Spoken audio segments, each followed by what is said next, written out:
Your host tonight is...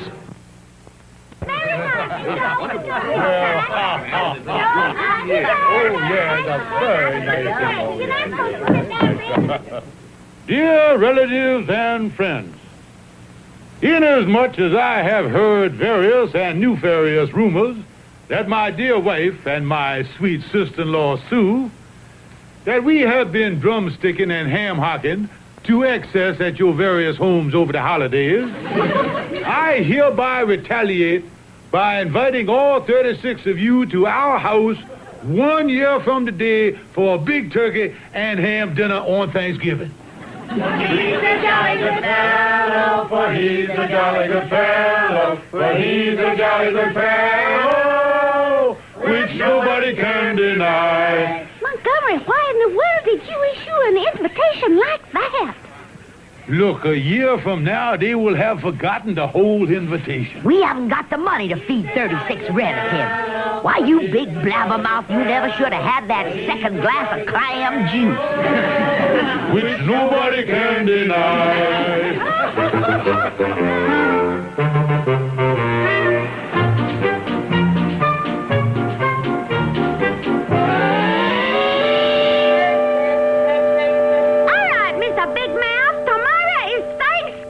Yeah, and we're going to have 36 relatives here at dinner, thanks to you shooting off your mouth a year ago. What do you intend to do about it? Well, there's only one thing to do. Put up the quarantine sign and hide under the bed again. I know they're going to be hungry, but I don't think even they will wade through the bubonic plague to get to the giblets.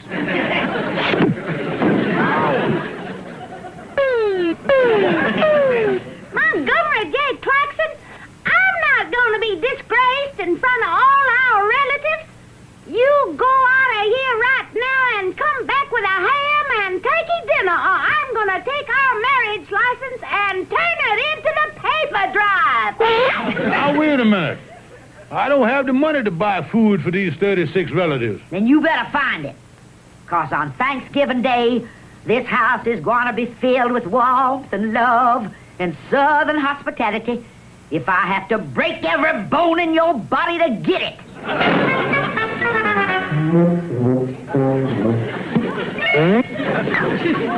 Well, I'll do the best I can.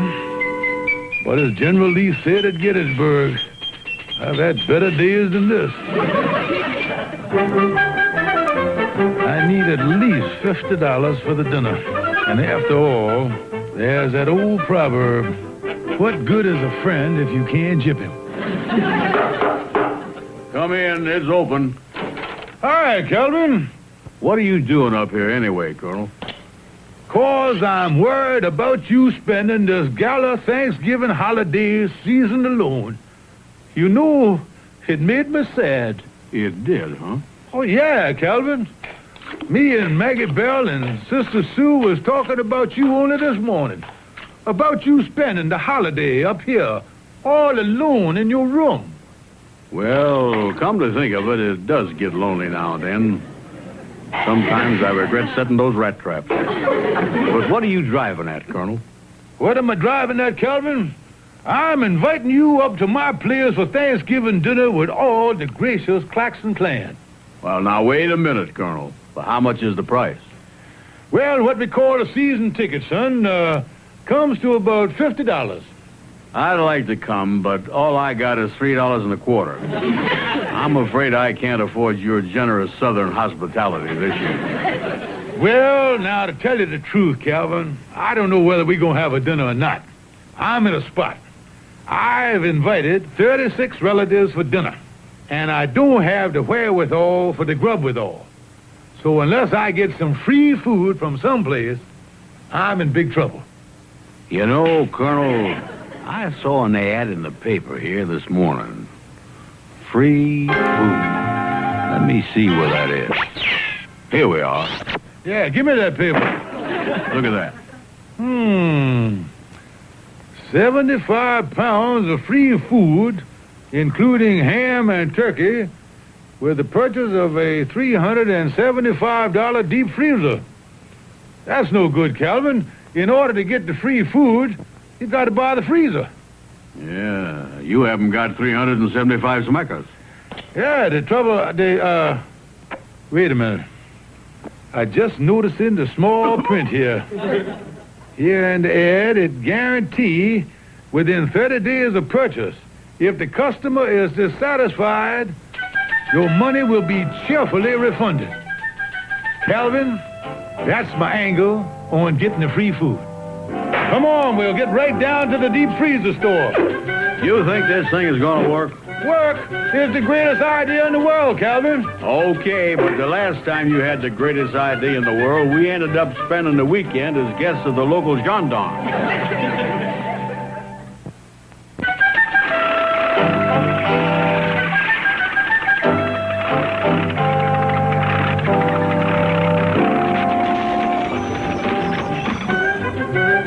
Well, here's the store, Calvin. Yeah.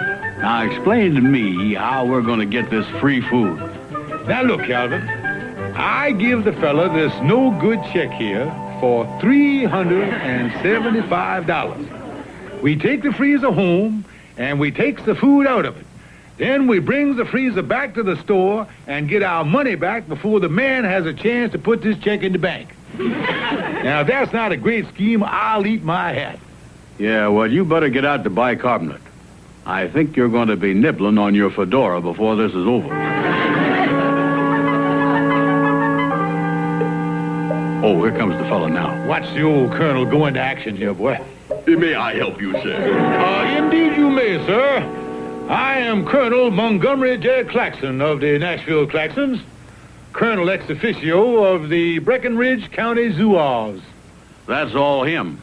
I'm just plain Calvin Burnside. Well, how do you do, both of you?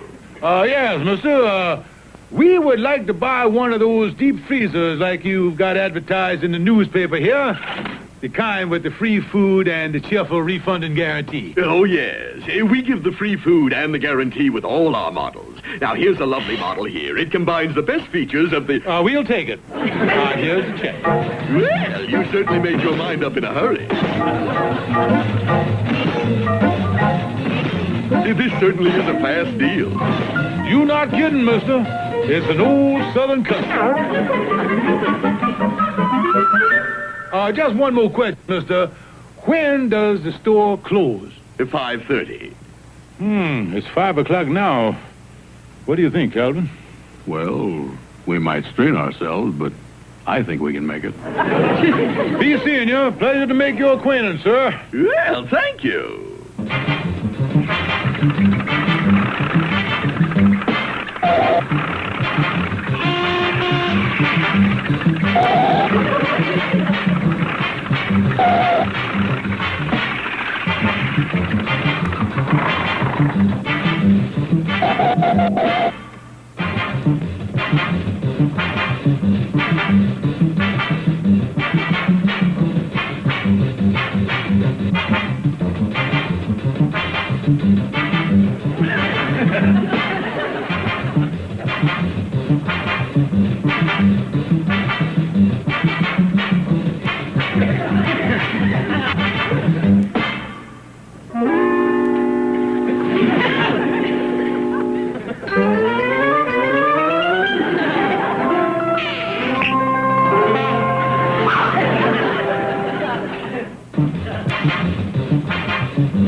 Turkey in the straw, ha, ha, ha. Turkey on the table, rah, rah, rah. Watch the door there, Calvin. Watch it now. Yeah, easy does it.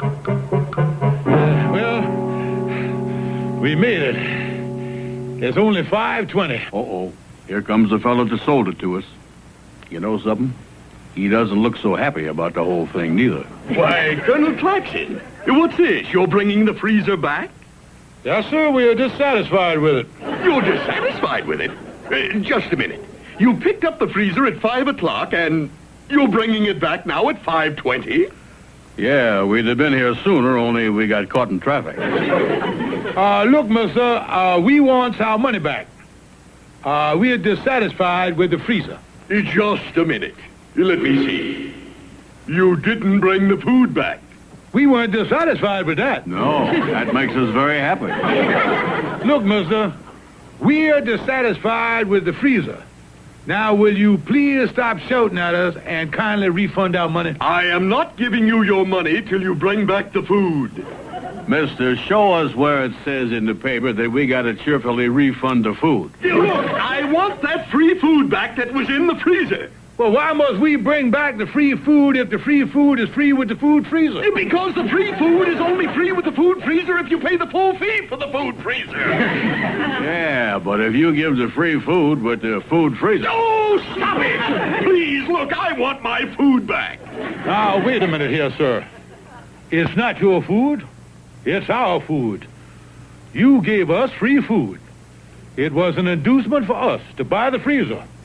That's the way you run your business. Oh, see here, this is ridiculous. You've got to give me that free food. My dear sir, we are not in business to give away free food. No, the Colonel's right. That's your racket. Yeah, if you want any free food, go out and buy your own freezer. No, I don't want any free food. And we don't want to give you any, so what are you arguing about? Look here, I've got to have that food back. You want to take our free food away? That's right. All right. Well, now let's analyze what you're doing here. You want to take something away from us that is free. Free like the air we breathe. Like the liberties we enjoy. Like the freedom of speech. Like the freedom of the press. The freedom to vote and salute the flag. Mister, no one can take away these rights from us. What kind of an un-American joint are you running? Well, now that you put it that way, Yo! What am I talking about? It's my own food. Look, I want that frozen food and that ham and turkey back here by tomorrow morning, or I'm turning this whole thing over to the police. You mean that you would bring the police into a thing like this? I certainly would. Well, that's all I want to know. I'll have the food back the first thing in the morning. Come on, Calvin. Looks like these guarantees don't mean anything anymore.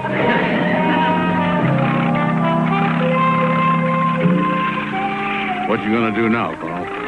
Only one thing I can do, Calvin. I'll wait till Maggie Bell and the sister get to sleep tonight, and then I'll take the food out of the icebox.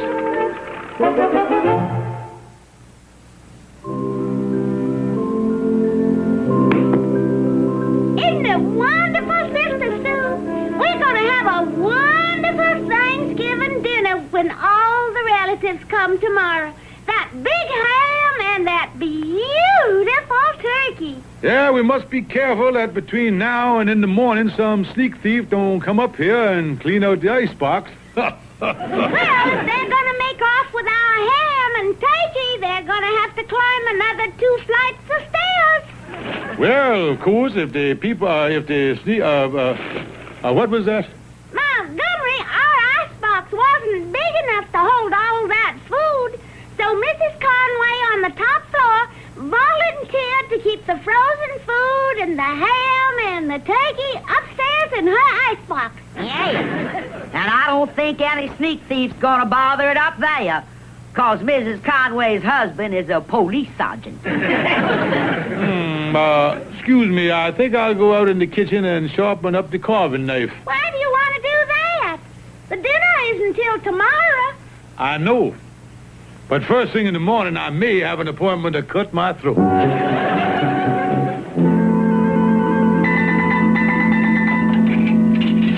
me. I gotta get that food back in that store by tomorrow morning, or I'm in a mess. I'll never get it out of Mrs. Conway's apartment. And her husband is a policeman.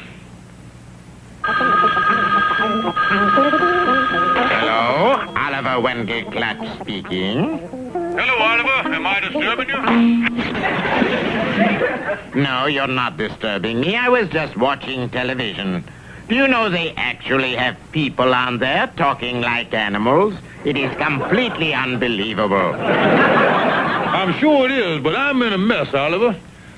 I gypped a fella out of a ham and turkey and a whole lot of frozen food. Now, he says if I don't bring it back, he's going to make trouble for me. Well, only one thing to do.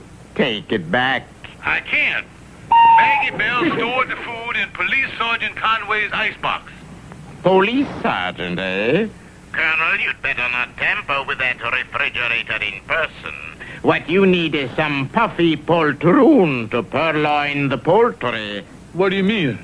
A real jerky to swipe the turkey. Yeah, Calvin's in this mess up to his neck. And I might as well push his head under the quicksand. Thanks a lot, Oliver. You're welcome, my friend. And the next act on our big shoe tonight is an act I just brought over from Europe. Let's really hurt for 'em, big folks.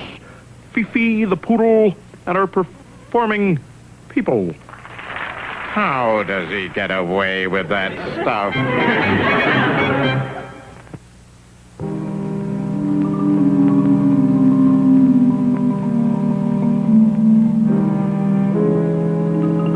Now listen, Calvin, this is the roof of the apartment house, and the Conway's apartment is on the top floor right underneath where we are walking now. Oh, golly, Colonel. It's awful dark up here. Now, explain to me how we're going to get into Sergeant Conway's kitchen. This skylight is right over the kitchen.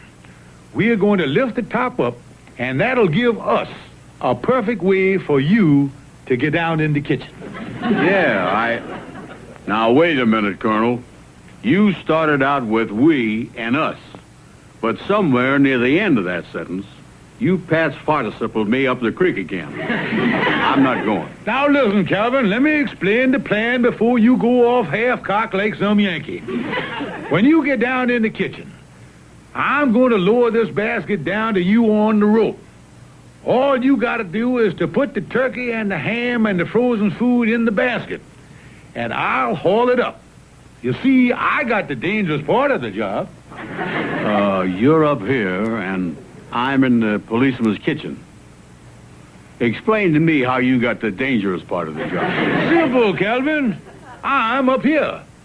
Now suppose something happens. I'm trying to get away. I might get panicky and run off the edge of the roof. But you, being trapped down there in the kitchen, you won't be able to run any place and hurt yourself. Yeah. Well, now, that's mighty thoughtful of you, Colonel. Come on, let's get the skylight open. Hello, Claxon residence. Mrs. Claxon, this is Sergeant Conway upstairs. You know what your husband is doing up on the roof of the building? Montgomery? On the roof? Why, no. Well, I saw him and that fat friend of his going up there a few seconds ago. I haven't any idea what he's doing up there. And I think I'll just go up and have a look around. Say, Calvin, how you doing down there in the kitchen? Fine, Colonel. I'm just beginning to load the frozen food from the icebox into the basket. Just beginning. You've been down there 10 minutes. What you been doing? Making myself a pot roast sandwich. I wonder where he keeps the ketchup. Listen, you dummy, keep your mind on your business. You want that policeman to catch us? Yeah, I'll go out the back window and come up the fire escape. Boy, it sure is dark up here. Well, anyway, it's working fine. Sergeant Conway must be out. Things are... Footsteps. Sound like somebody walking on the roof here. Oh, it's Calvin coming up to help me with the rope. Sounds like he stopped walking. How you doing up there, Colonel? Fine. Give me a hand with the rope and, that's funny. Calvin's feet are walking up here on the roof, but his voice is still in the kitchen. He must have left in an awful hurry. Yeah, that's what he did. That doesn't sound like Calvin Morgan. Those are the flattest footsteps I ever heard. But there's got to be Calvin up here on the roof. Who else? Colonel, I say, how are you doing up there? Calvin, where are you? I'm here. I know you're here, but are you here, or here, there? Colonel, I'm down here in the kitchen. Are you up there on the roof? Yeah, but son, what I wouldn't give to be home in bed right now. Sergeant Conway, fancy running into you up here on the roof. Sunbathing perchance? Claxon, what are you up to here on the roof? Me, nothing. I just, I went to, Claxon, I need an explanation. Well, I need one as bad as you do. You sure you're not up to something? All away, Colonel, before that flatfoot Conway finds out what we're up to. Hey, wait a minute. There's someone down in my kitchen. Yeah, must be a sneak thief. My advice to you is to shoot first and ask questions later. Now, I'll get out of the line of fire before you start blazing away. I'll see you later. Claxon, I think we'd better go down to my apartment and talk things over. Yes, sir. Yes, sir. That's a good idea. Yes, sir. And the first thing I'm going to do when we get down there is call your wife. Call my wife? Tell me something, Sergeant. If I made a break for it, would you shoot me? Of course not. I thought I had a loophole there for a minute. I was going to run.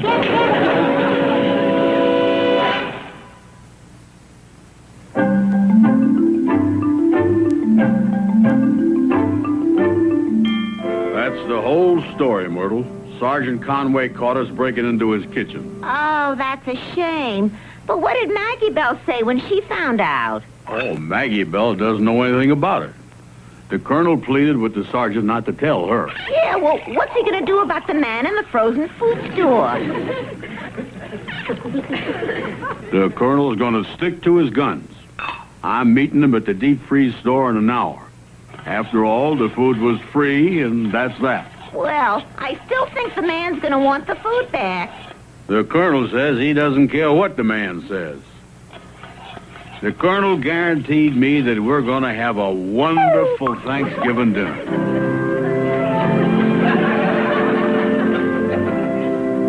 Have another slice of ham. Didn't I tell you, Calvin, we'd have a lovely dinner on Thanksgiving?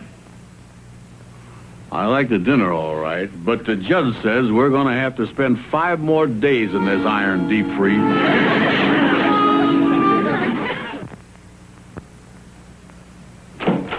Oh, hi, Colonel. Oh, hello, Calvin.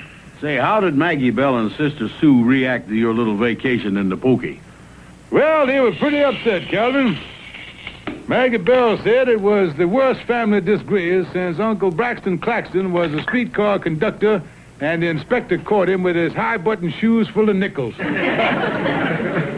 You know, I've been thinking, Calvin, where we went wrong trying to get that free food without buying the freezer. The next time, what we ought to do is to buy it on installment. And when the time payments come due, we are just... Calvin. I say, Calvin. Hey.